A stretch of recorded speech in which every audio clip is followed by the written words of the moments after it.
In our region, we only value tangible assets, and you can find huge investments in buildings and machineries. But when it comes to intangible assets like know how and branding, we tend to deal with them as secondary priority. Many innovators think that branding is not a big deal and I can do it myself. And with all due respect, but it doesn't work this way. Welcome to HeroInside the Ingredient Branding Podcast with Tomas Vučurović. In each episode, Tomas will draw from his vast experience as the go-to global ingredient branding expert and will discuss this subject with visionaries and pioneers in the field. How do you go from the zero position as a supplier of a new ingredient to the hero position in demand around the world? Let's find out.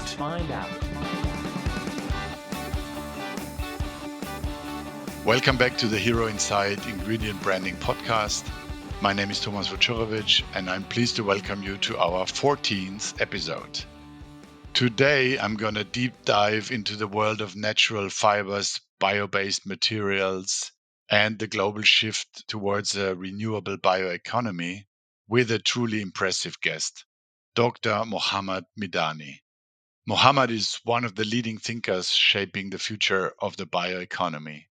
With a PhD in fiber and polymer science from North Carolina State University, he combines research, teaching, and industry work in a way that bridges scientific depth with real-world application. He's also the CEO and co-founder of the VALORIZEN Innovation Center, a professor and an active contributor to commercialization projects across the Arab region, and brings a rare mix of expertise and practical insight. He's a prominent voice in the Middle East's emerging bio-based material landscape and the editor of the upcoming book, Mapping the Arab Materials Bioeconomy. We have a lot to cover, so let's dive in. Mohamad, welcome to the show. It's so good to have you here. I made already the introduction in the intro, so let's not waste any time because we have so much to discuss, so that we could record probably several episodes of this. So let's stick to what our community can benefit from you most. I have a question to you for the opening. The latest textile exchange report, I'm sure you have seen it, still shows and will also show in the upcoming years an overwhelmingly high share of synthetic fibers, while bio-based materials remain at a very small market share. Yet you have dedicated and you are dedicating so much of your time and your career to advance bio-based fibers. So please share with us what drives you to keep pushing in this direction. Where is your passion coming from for bio-based fibers? So thank you, Tomas, for the introduction and for the opportunity to be part of this show. So actually, I grew up in a family with a long history in the textile industry. So actually, textiles was a family culture, and I had so much curiosity about fiber composition. And I was that person, who would browse the garment labels whenever I go shopping. And this is where I started learning about different natural fibers. And I wanted to know what's the difference between wool, cashmere, merino, and mohair. What's the difference between Pima cotton, Egyptian cotton, and just regular cotton? And this curiosity is the main reason why I ended up studying textiles technology and further doing my PhD in fiber science. But I came to realize that the industry has developed a strong reliance on fossil based synthetic fibers, which accounts to almost 70% of our annual fiber consumption. And I asked myself, what will happen when the world runs out of fossil resources? And by the way, this is not just a problem with textile industry. It's also the same problem across all industrial sectors, which is a real threat. So reducing our reliance on fossil-based materials and relying more on bio-based renewable materials, it's a matter of human survival. And the bio-based industries have significant potential in supporting sustainable development, improving livelihoods, and creating green jobs, especially in rural areas while significantly reducing the carbon dioxide emissions across industries. So this is why I'm still dedicated to this sector. Super. Thank you very much for this very personal introduction and also explaining your background that you have on that to your family. So, what do you think are the biggest obstacles at the moment to reduce our global dependence on fossil based resources? So this is a bit of a hard question, but like the simple answer is in order to reduce the global dependence on fossil-based materials, we just need alternative bio-based solutions. But the first obstacle is actually time. And as you know, bio-based material innovations are deep tech, which solve big problems with massive impact potential, but they are driven by science and long-term discovery, and the real progress comes from years of R&D, and unfortunately, most projects even fail before making any profits.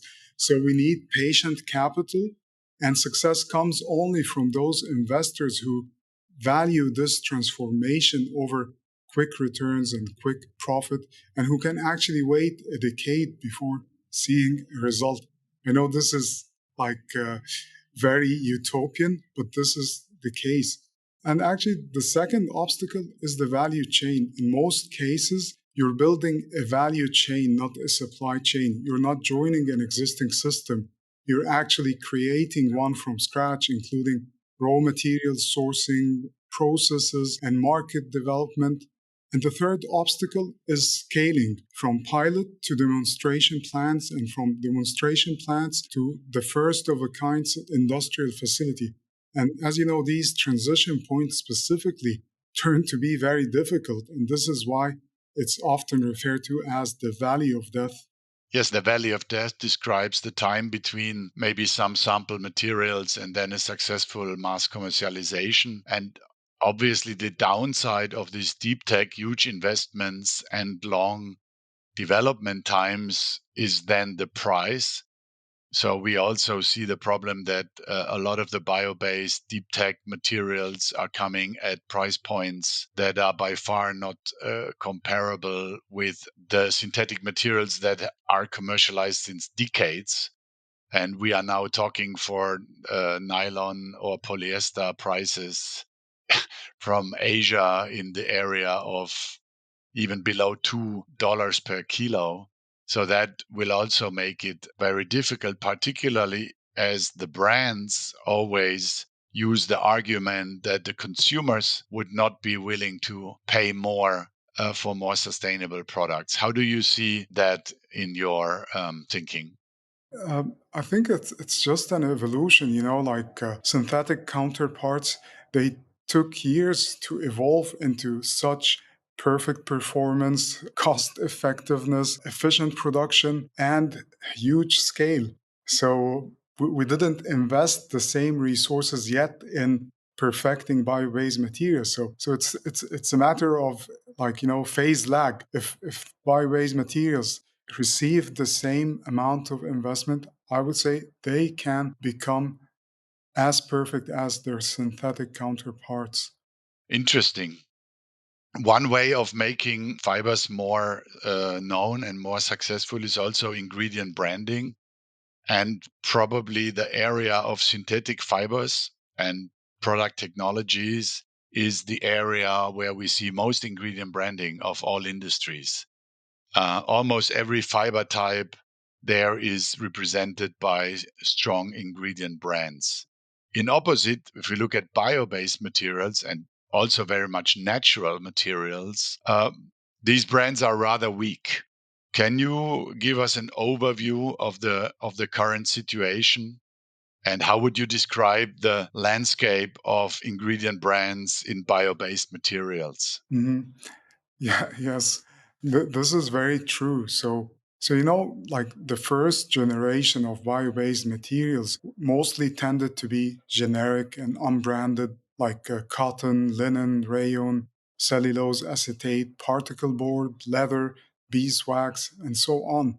So those materials relied primarily on certifications to differentiate themselves and to be associated, for instance, with unique benefits or features like Woolmark, Egyptian cotton, Masters of Linen, FSC wood.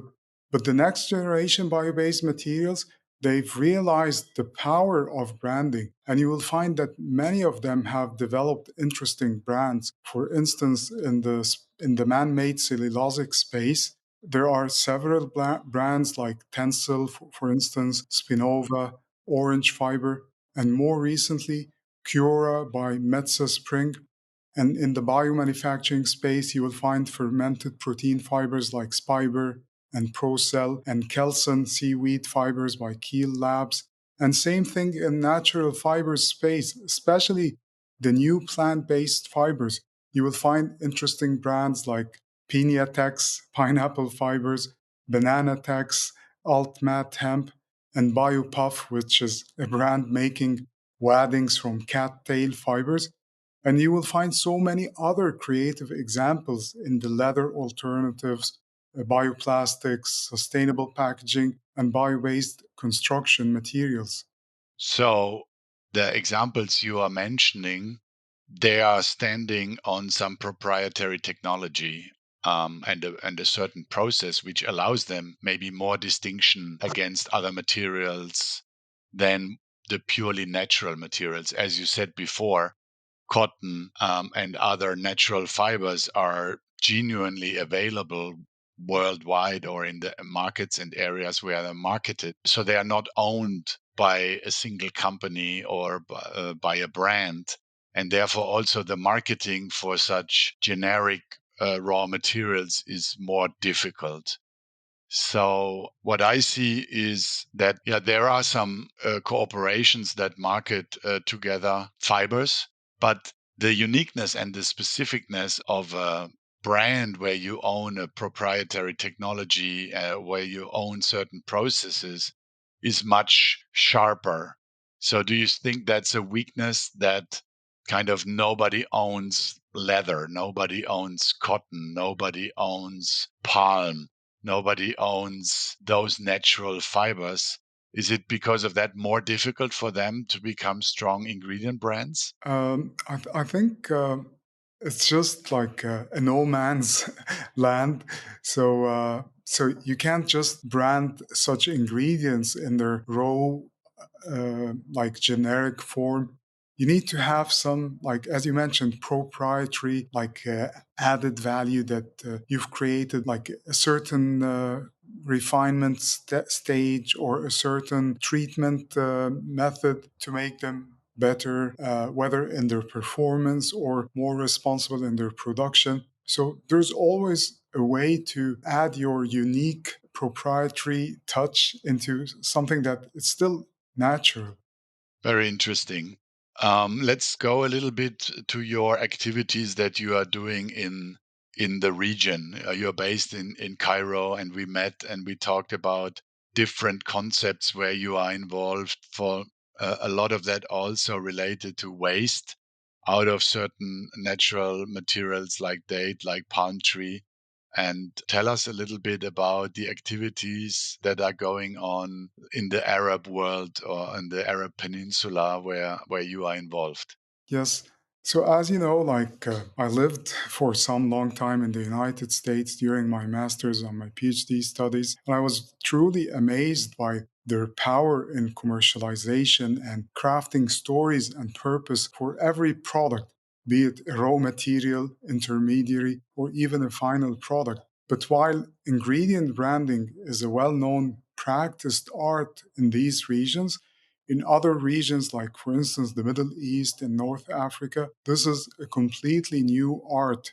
For instance, in Arab countries, the bio based material innovation is still in its infancy stage, and there is huge potential, especially with the amazing diversity of biomass resources in the region. But despite this potential, you will find very few ingredient brands in this space. And an excellent example is an Emirati company called Desert Board, who is transforming date palm fronds into a type of engineered wood branded as PSB. or palm strand board. They have amazingly integrated the cultural aspect of the date palm in the region with the high performance of the board and the ecological significance of upcycling the discarded palm waste into their ingredient brand messaging. And while this desert board company is just one example, yet the potential of ingredient branding in unlocking bio based material innovations in the region is really huge. Well, it has definitely also something to do with the traditional North South relationships between brands and retailers being very strong in the North and the Southern Hemisphere often considered as suppliers. And I mean, ingredient branding, if I talk with my clients, our mission is to help our customers to get more value out of their innovation. But a lot of these traditional companies or farmers, they're used to be a supplier, and they don't want, or they are not able to think about how is my material further processed, what kind of impact can my material have, and then also, do I have the resources? But not only the resources, do I have the willingness, and do I also have the long breath to go on that journey? Because it's not easy, we all know it, and we heard it from many of my guests in the previous episodes. It takes 10 years to build a brand, particularly an ingredient brand in the textile sector, where we are discussing also timelines that if we introduce a commercial material at a trade show, it might take 2 years until it's in a collection that you can find in retail, unless you are selling it through fast fashion chains like H&M, Zara, or even Shane, then maybe this circle is faster. But if you're in the premium area, it takes years until your product shows up for the first time in the market. And then it needs to be there repetitively over many years with many brands in bigger collections. So it's not easy. It requires money, vision, passion, and a few other things. But it also requires education. And is that maybe one of the things that you would see helpful for a stronger development of ingredient branding in your region? So, if you would have some wishes that you could express, what would it be to help all these talented people in your region to do more ingredient branding? Yes, that's a good question. So, look, Tomas, in our region, so we only value tangible assets, and you can find huge investments in buildings and machineries. But when it comes to intangible assets like know how and branding, we tend to deal with them as secondary priority. Many innovators think that branding is not a big deal and I can do it myself, and they actually end up naming a product or an ingredient after their wife's name or daughter's name. And with all due respect, but it doesn't work this way. Ingredient branding is an art, and there are masters in this field, including yourself. So, for God's sake, if you have a significant bio based ingredient, you should really seek expert support in branding it. Yes, but we saw a similar development also in Asia. And if you compare it, China was for many, many years only a manufacturing spot until the Chinese government maybe realized, but also companies and entrepreneurs, that branding has a lot of value.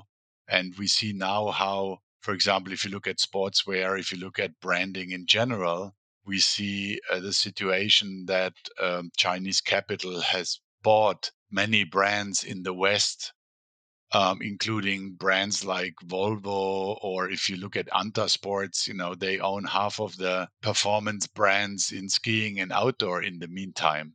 So this could also happen with ingredient brands, and this could also be an opportunity for investors from your region, not to think about building up brands from scratch and doing all that way, but potentially also looking at acquisitions or collaborations with already existing brands. Yes, this is true. And I think it's not just the case for China, but also you'll see, for instance, in Turkey. Turkey for a long time. It has been also the manufacturing hub for European apparel. But they also the government have realized that we need to focus more on the added value, and they have created their own brands now rather than just working on outsourcing. So yes, like government and national strategies play a strong role in this context. Okay, let's switch a little bit to your activities in VALORIZEN. We know you're a professor for the fibers and the polymers, but you're also a co-founder of VALORIZEN as an innovation hub. Tell us a little bit, what are you doing there? What is your mission in this company? Mhm. Yes, it's a simple mission. So we believe that there are so many underutilized resources in our region that remains underutilized just because the lack of knowledge. We don't have maybe the knowledge that such resources even exist. Maybe we don't have the knowledge of what's the value of this material, or maybe we don't have the knowledge how to transform it from one state to a higher added value state, or maybe we don't have the knowledge of what are the possible markets for and applications for such resources. So we are mainly focusing on those, like rediscovering those underutilized resources through research and innovation, and developing technologies to commercialize such innovations. Uh, Over the past 3 years since we started VALORIZEN, we've developed three major technology platforms. One platform, it's called PalmFil, which is actually transforming date palm agricultural residues, which is an abundant residue in the region, into textile fibers and reinforcements. And the reason why I call it like a platform is because we're creating a raw material which can be used in different end use applications, be it in textiles and garments, or be it like a fiber for making thermal insulation, or being molded like pulped and molded into packaging, like biodegradable packaging, and so many other applications. And another platform, but this technology is still in the development pipeline, so it's still in like the technological readiness level 6. We've completed the pilot stage or pilot scale validation, and now we're in the preparation for building demonstrator. But we have another platform that is really interesting, and it has been now commercialized. It's for converting date palm residues into soilless growing media and substrates. And as you know, nowadays, the entire world is transitioning from outdoor farming more into indoor farming. And there is a critical component in indoor farming, which is the growing media. So the substrate in which you grow the plants in. And there is a global shortage in this, especially after some recent legislations with banning sphagnum pitmos. So we've developed soilless growing media and substrate. It's called PalmPeat, which fulfills the very stringent requirements of the professional growers. And now we have transitioned from all the way from the early concept and the lab stage into an industrial scale, and we have already offtake agreements from leading growing media companies in the Netherlands. And we think this is a very significant innovation because it's directly linked to food security in the region and also worldwide. And our third platform or innovation is Noukk, which is considered the first luxury and fine textiles made from fine Arabian camel hair. I know, like camel hair itself, it's not something new. Hair from Mongolian camels, for instance, has been used for long times. So the Mongolian camel, the one with the two humps. But on the other hand, the Arabian camel, the one with a single hump, its hair was never used in making textiles, and it remained a traditional material with in limited crafts with almost no value. And Noukk actually was the first to develop the technical process of refining the Arabian camel hair into a cashmere like luxury textiles. But many of these processes, as you know, are difficult to patent or protect. And we've realized that the only way we can protect our long years of development is by developing a strong ingredient brand in the case of Nook. And as we've been developing Nook fiber, this is an interesting story. Like, as we've been developing Nook fiber, we've always wondered, why do people still own camels? Is it for producing milk? Is it for meat, mobility, for wool? But we found out that the answer was none of the above. It was actually a symbol of social status and prestige. So we saw this opportunity of developing new fine textiles as an ambassador of the Arabian culture, and we call it precious threads of the Sahara, similar to how vicuña is considered the gold of the Andes in South America. And by the way, we have an interesting update regarding Nuke. It has just been awarded the Red Dot Design Award in Berlin last week, which is an incredible recognition. Wonderful. I think these are three amazing platforms working with the materials from your region: palm trees, date, camel hair. All sounds super exciting. And we had the privilege to already know some details about these projects. And it's really, really wonderful. So, hearing about your vast experience on natural fibers, synthetic fibers, the role you play as a professor, as an investor. Let's reverse the roles a little bit at the end of this session. What is your question, or what would be a challenge around ingredient branding that you would like to address or maybe get my perspective on? Mm. um, For any of those PalmFil, Noukk, Date, or any of the other projects that you are involved, or also more in general.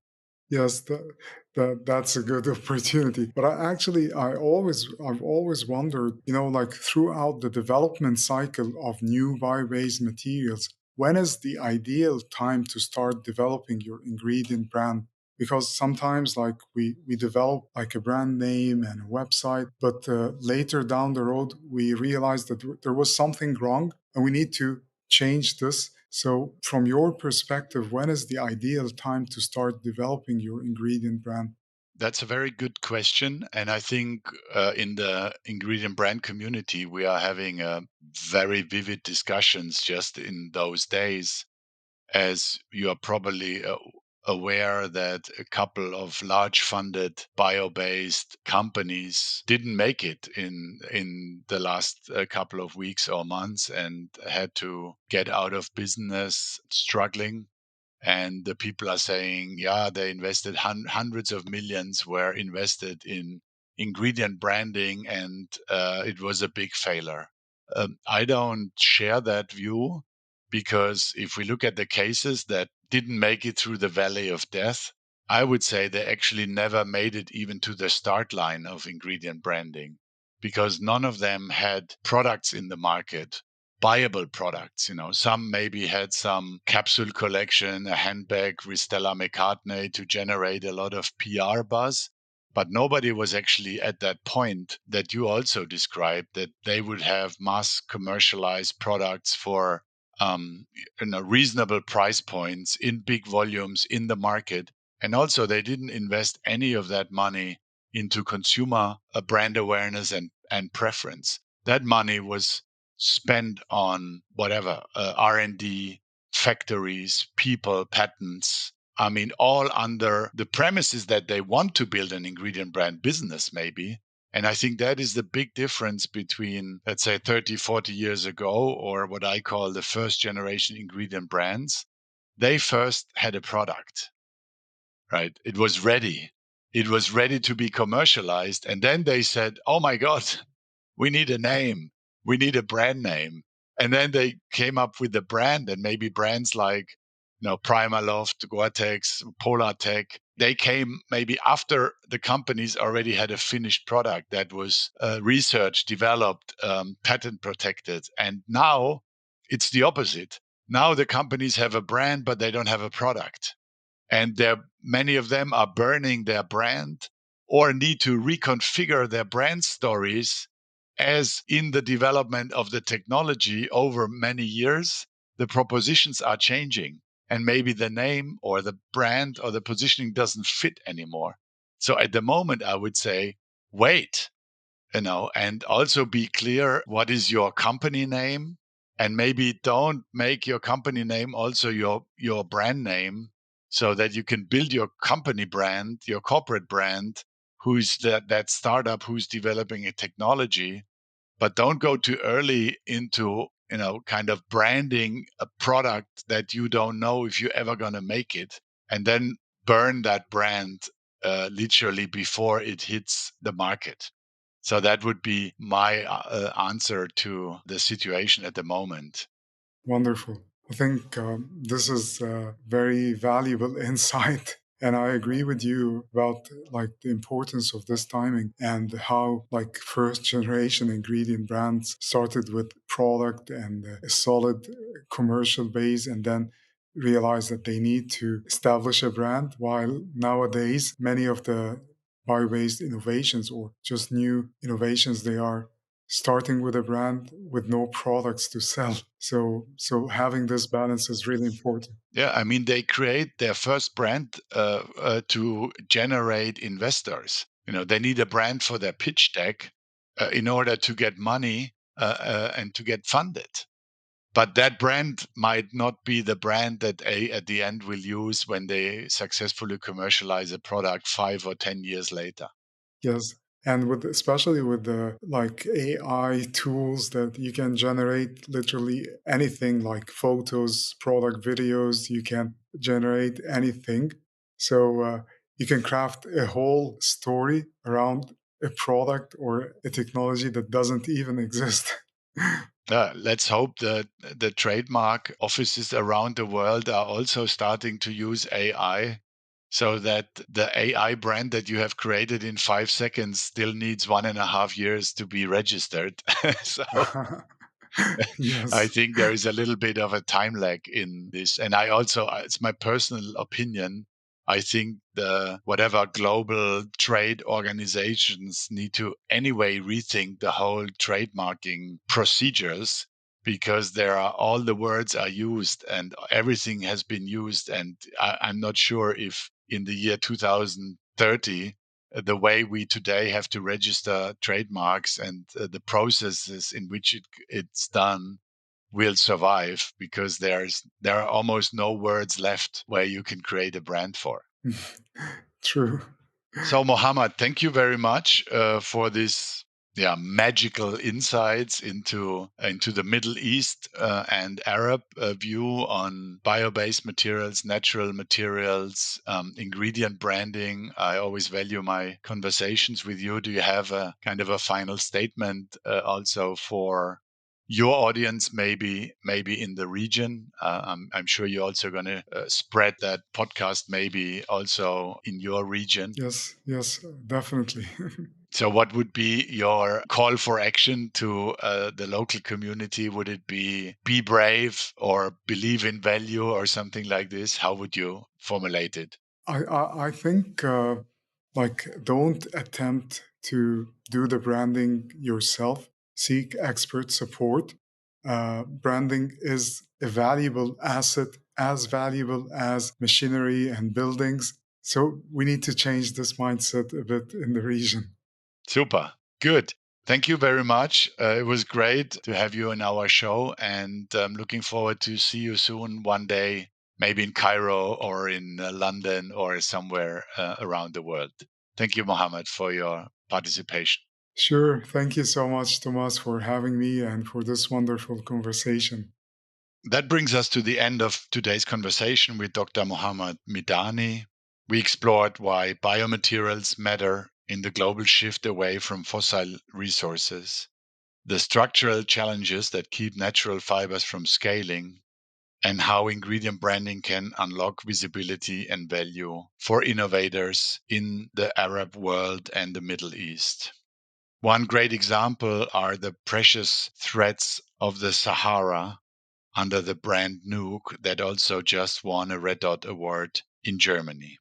To share your insights and questions for this episode, head over to our brand LinkedIn page and join the conversation. The link, as always, will be posted in the show notes. Subscribe to the Hero Inside podcast to be sure not to miss the next episode. Until then, keep exploring, learning, and being a hero in your journey towards a better world.